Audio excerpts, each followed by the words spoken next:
Bismillahirrahmanirrahim. Alhamdulillahi rabbil alamin. Wassalatu wassalamu ala asyrafil anbiya wal mursalin Sayyidina wa maulana Muhammadin wa ala alihi wa sahbihi ajma'in. Sekilas daripada biografi singkat Maulana Syekh Muhammad Syarwani Abdan Bangil, Guru Bangil. Syekhina Syarwani atau yang dikenal dengan Guru Bangil, nama lengkap beliau adalah Al-Alim Al-Fadil Syekh Muhammad Syarwani bin Abdan bin Yusuf bin Ahmad bin Saleh bin Tahir bin Syamsuddin bin Sa'idah binti Maulana Syekh Muhammad Arsyad bin Abdullah Al-Banjari. Ibu beliau bernama Hajah Ulik binti Haji Abdul Ghani bin Haji Abdul Rahim bin Haji Abu Sa'ud bin Syekh Badruddin bin Syekh Kamaluddin. Beliau lahir tahun 1915 Miladiah, bertepatan dengan 1334 Hijriah di Kampung Melayu, Ilir, Martapura. Guru beliau di Martapura antara lain: yang pertama Kiai Haji Muhammad Kashful Anwar Al-Banjari, paman beliau sendiri; yang kedua Al-Qadhi Haji Muhammad Toha; dan yang ketiga Kiai Haji Ismail Khotib Dalam Pagar, pendiri Pondok Pesantren Datuk Kelampayan Bangil. Pada usia muda, setelah mendalami ilmu agama di Pondok Pesantren Darussalam Martapura, pimpinan Syekh Muhammad Kashful Anwar Al-Banjari, kemudian beliau bermukim di Bangil untuk menuntut ilmu kepada ulama-ulama besar seperti Kiai Haji Muhdar Gondang, Kiai Haji Bajuri Bangil, Kiai Haji Ahmad Jufri Pasuruan, dan Kiai Haji Abu Hasan Wetan Alun Bangil. Pada usia 16 tahun, beliau bersama sepupunya Syekh Al-Mufassir wal Muhaddis Kiai Haji Anang Sya'rani Arif pergi ke tanah suci untuk menuntut ilmu agama kepada ulama besar di sana dalam pengawasan dan bimbingan penuh Syekh Muhammad Kashful Anwar Al-Banjari. Di sana beliau berguru dengan sejumlah ulama besar, antara lain As-Sayyid Muhammad Amin Kutubi Al-Hasani Al-Madani, Sayyid Alwi bin Abbas Al-Maliki Al-Hasani Al-Makki, Syekh Umar Hamdan Al-Mahrusi Al-Madani, Syekh Muhammad Arabi, Syekh Hasan Mashad, dan Syekh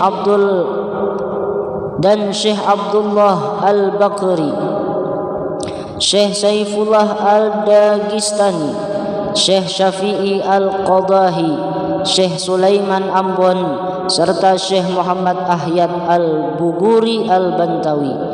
Lebih dari 10 tahun beliau mengaji di tanah suci Makkah Al-Mukarramah ini.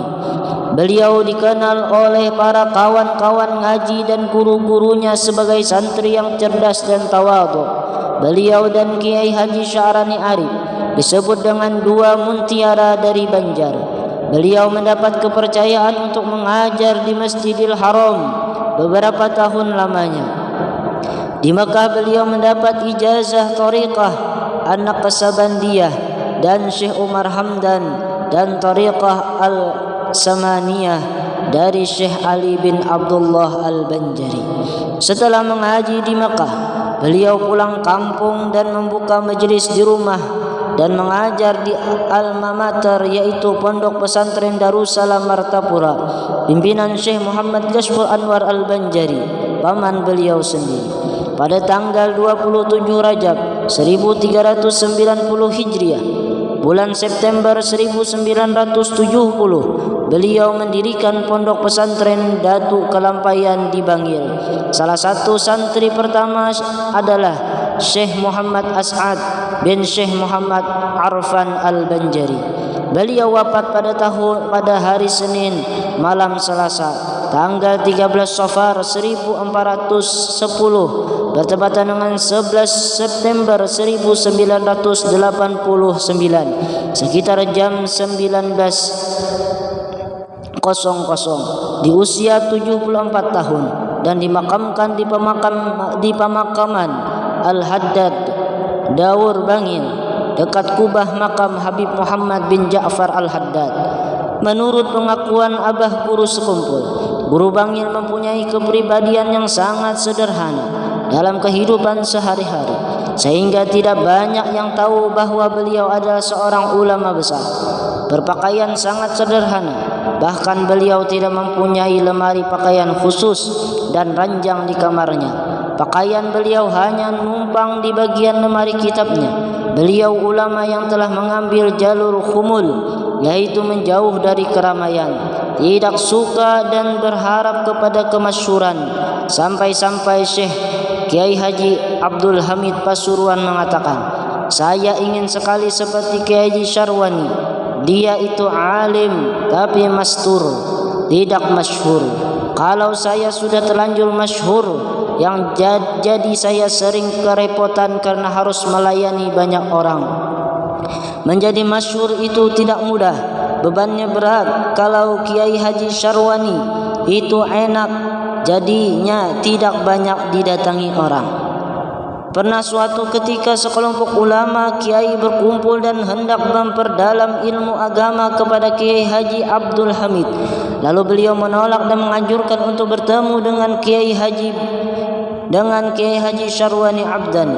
Akhirnya mereka berangkat menuju rumah Kiai Bangil dengan mempersiapkan sejumlah pertanyaan untuk mengetahui seberapa dalamkah ilmu Guru Bangil itu. Ketika mereka sampai di rumah Guru Bangil, sang guru sedang duduk sambil membaca sebuah kitab. Di awal pembicaraan dan sebelum mereka mengajukan pertanyaan, guru bertanya terlebih dahulu, "Kalian kesini ingin bertanya ini dan itu kan?" Sambil menunjukkan kitab yang masih dibukanya itu. Kejadian itu membuat kaget sekelompok kiai itu, dan mereka yakin bahwa Guru Bangil di samping mempunyai ilmu agama yang luas juga mempunyai mata batin kasyaf yang kuat. Setelah itu mereka meminta Guru Bangil untuk membuka majelis bagi mereka.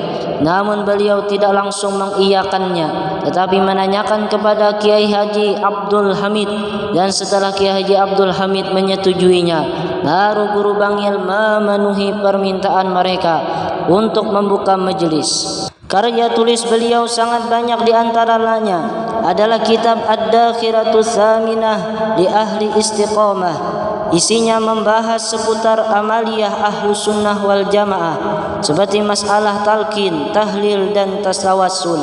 Murid-murid beliau sangat banyak, antara lain adalah Maulana Kiai Haji Muhammad Zaini bin Abdul Ghani atau Guru Sekumpul, Kiai Haji As'ad bin Muhammad Arfan Al-Banjari, Kiai Haji Muhammad Syukri Unus Al-Nahwi Al-Banjari, Kiai Haji Profesor Dr.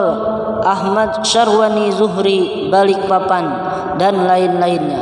Demikian sekelas sejarah hidup Syekh Muhammad Syarwani Abdan Bangil Al-Banjari, yang dengan mengingatnya pasti insya-Allah ta'ala akan turun banyak rahmat kepada kita semua, dan mudah-mudahan kita nantinya mendapatkan keberkahan daripada beliau dan berkumpul nantinya bersama beliau di dalam surganya. Amin Allahumma amin.